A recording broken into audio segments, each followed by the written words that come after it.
प्रायोजक है दगरू सेठ jewellers, GM road near radio station. Darbhanga के माधेश्वर परिसर में स्थित श्यामा मंदिर में 9 दिनों का नवायज्ञ कलश शोभा यात्रा के साथ हुआ प्रारंभ। 24 घंटे चलेंगे श्यामा नामधुन नवायज्ञ। सोमवार को दरभंगा के माधेश्वर परिसर में स्थित श्यामा मंदिर में 9 दिनों का नवायज्ञ प्रारंभ हो गया है। 10 नवंबर से प्रारंभ हुए यह नवायज्ञ 19 नवंबर तक चलेगा, जिसमें दरभंगा के साथ ही मधुबनी, समस्तीपुर, यहाँ तक कि नेपाल तक के लोग इस नवायज्ञ में शामिल होते हैं। तो वहीं प्रारंभ हुए नवायज्ञ की शुरुआत कलश शोभा यात्रा के साथ हुई। कलश शोभा यात्रा जब विभिन्न क्षेत्रों से भ्रमण करते हुए मंदिर परिसर लौटी तो आगे की प्रक्रिया में यज्ञ आहुति के साथ ही यह नवायज्ञ प्रारंभ हुआ। तो वहीं कलश शोभा यात्रा में भाग लेने वाली कुमारी कन्याओं को प्रसाद ग्रहण कराया गया और उन्हें उपहार भी दिया गया। तो वहीं इस श्यामा नामधुन नवायज्ञ का प्रारंभ दीप प्रज्वलित कर किया गया। आइए सीधे सुनाते हैं क्या कुछ कहते हैं इस संदर्भ में सोमवार को दोपहर 1:30 बजे मौजूद लोग मीडिया को। 8800 प्राकृतिक विपदा से मुक्ति के लिए माँ श्यामा के अखंड नामधुन नवायज्ञ संकीर्तन शुरू भेल। एहि बेर आई 2025 में आई 10 तारीख से एकर शुभारंभ भ रहल अछि। 19 तारीख के एकर समापन हैत। पहले 750 कन्या द्वारा कलश शोभा यात्रा निकालल गेल। जते कन्या आयल छले सबके प्रसाद, सबके एकटा के साड़ी दिल गेलै श्यामा मंदिर दिससँ। हमर जे नवास यज्ञ तकर प्रधान जजमान प्रारंभिक काल से अखन तक बरौलिया परिवार में श्री कैलाश बरौलिया, उनकर पिताजी बद्री बरौलिया छलखिन, उनके समय से चलि आबि रहल अछि। वो प्रधान जजमान छथि जे वरण करै छथिन पंडित सबके धोती, कुर्ता, गंजी, लोटा, कम्बल आदि आदि छथिन।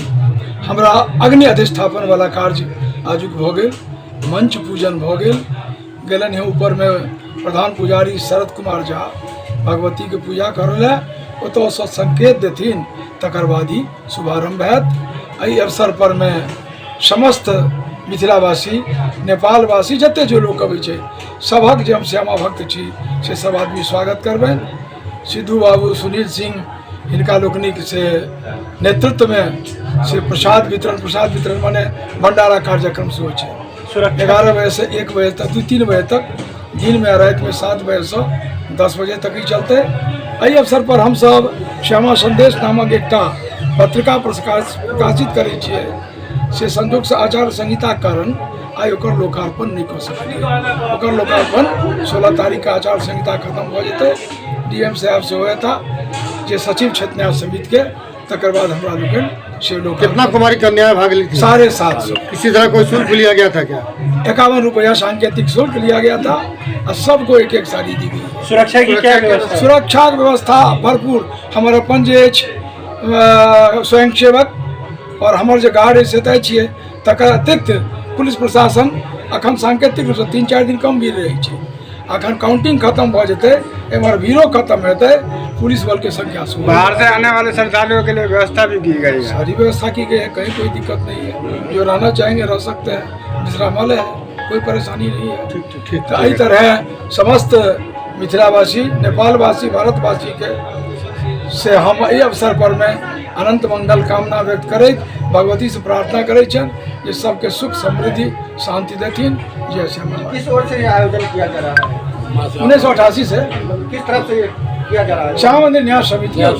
अपना परिचय? कमला कांत झा, उपाध्यक्ष, माँ श्यामा मंदिर न्यास समिति। श्यामा के संयोजन में हम लोग सेवारत है। कलश यात्रा से प्रारंभ है, 19 तारीख तक अनवरत चलेगा। माँ श्यामा का दर्शन करने वाले सभी लोगों से, भक्तों से आग्रह कि अपना अहंकार, अपना जो नकारात्मक सोच है उसका यहाँ हवन करें और सीधा सा सकारात्मक सोच रखें, उसको प्राप्ति करें, यही काम है। श्रद्धालुओं के लिए क्या कुछ व्यवस्था की गई है? श्रद्धालुओं के लिए व्यवस्था है कि यहाँ सारी व्यवस्था, निःशुल्क व्यवस्था, जूता चप्पल स्टैंड की है, पानी की है। जो भक्तजन शांति विधि व्यवस्था में रुकेंगे, भंडारा की व्यवस्था है। वाहन के लिए न्यूनतम शुल्क लगा करके सफाई गाड़ी कर देगा, वो व्यवस्था की गई है। और श्रद्धालुओं के लिए तो पूरा द्वार खुला हुआ है, श्यामा धाम ही खुला हुआ है।